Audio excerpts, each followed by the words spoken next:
नाही मला वाटतं की गेले 15-20 दिवस जे काही प्रचाराची रणधुमाळी होती ती संपली. आज प्रत्यक्षात मतदानाचा दिवस आला आणि मी माझ्या कुटुंबासहित या ठिकाणी मतदानाचा हक्क बजावलाय.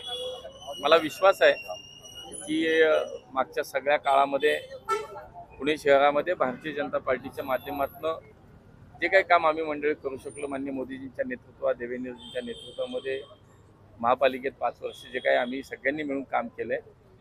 त्यानंतर 2017 ते 22 पर्यंत आम्ही काम केलं आणि त्यानंतर 24ला विधानसभा लोकसभेच्या निवडणुकाही झाल्या आणि मला असं वाटतं की पुणेकरांनी त्यामुळेच पुन्हा एकदा काम करायची संधी आम्हाला विधानसभेत आणि लोकसभेत दिली.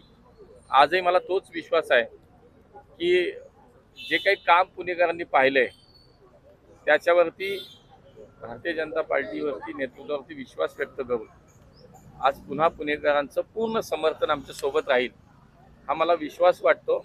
आणि म्हणून आज खरं तर पुणेकरांना सुद्धा मी आज हे आवाहन करेन की जास्तीत जास्त लोकांनी, नागरिकांनी घराच्या बाहेर पडून आपला संविधानाने दिलेला जो आपल्याला अधिकार आहे तो या ठिकाणी आपण बजावला पाहिजे आणि सर्वांनी मतदान केलं पाहिजे. या निवडणुकीमध्ये अजित पवार विरुद्ध मुरलीधर मोहोळ असाच सामना पाहायला मिळाला होता. एकमेकांवरती टीका सुद्धा करण्यात आली.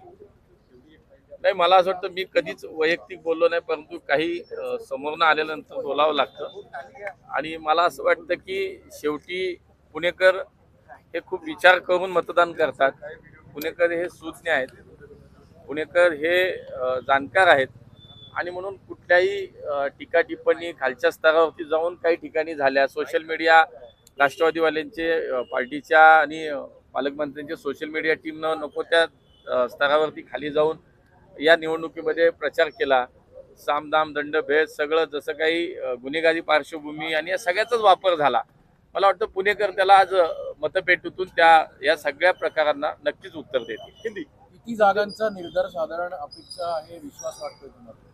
मी जसं म्हणालो की एकूणच आम्ही केलेलं काम आम्ही पुणेकरांसमोर ठेवलं की जे 2014 पासून माननीय मोदीजींचं सरकार पंतप्रधान म्हणून या देशामध्ये त्यांच्या नेतृत्वातलं सरकारने जे काम पुण्यासाठी केलं. देवेंद्रजी मुख्यमंत्री असताना पुण्यासाठीचे अनेक प्रकल्प, अनेक योजना आल्या आणि महापालिकेमध्ये 5 वर्ष जे काही आम्ही सर्वांनी काम केलं असेल हे सगळं पाहता जे काही काम आम्ही केलं हे लोकांसमोर आहे, लोक अनुभवतात. मेट्रो सारखे प्रकल्प झाले, नद्यांचे प्रकल्प पूर्ण होत आहेत. आज समान पाणी पुरवठा योजना पूर्णत्वाकडे आली, जायका प्रकल्प पूर्ण होतोय. चांदणी चौक, कात्रज चौकासारख्या दक्षिण पुणे आणि पश्चिम पुण्याच्या वाहतुकीचा, प्रवेशद्वाराच्या वाहतुकीचा प्रश्न सुटतोय. PMPMLच्या बसेसमध्ये 1200 ते 1500 नवीन बसेस, अशी असंख्य कामं आमची मागच्या जर विचार केला तर पुणेकरांनी पाहिलंय.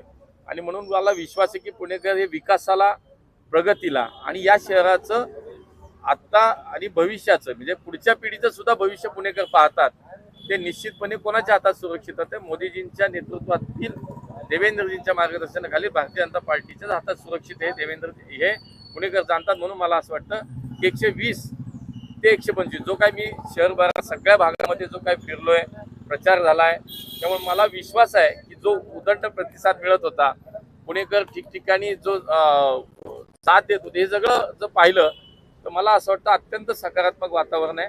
त्यामुळे पुणेकर निश्चितपणे आहे त्याच कारभाराच्या हातामध्ये कारभार करायला संधी देतील आणि 120 ते 125 जागा आमच्या नक्की निवडून देतील आणि पुण्याचा महापौर हा भारतीय जनता पार्टीचा पुन्हा होईल. दादा म्हणतात आमचाच महापौर होणार, मला पुण्याच्या पाठिंब्याची गरज भासणार नाही. मला असं वाटतं की आता हे सगळं स्पष्ट होत चाललंय. पाठिंब्याची तर गरज सोडाच, मुळात तो विषयही नाही. पुणेकरांनी हे ठरवलेलं आहे की भारतीय जनता पार्टीचा महापौर होणार.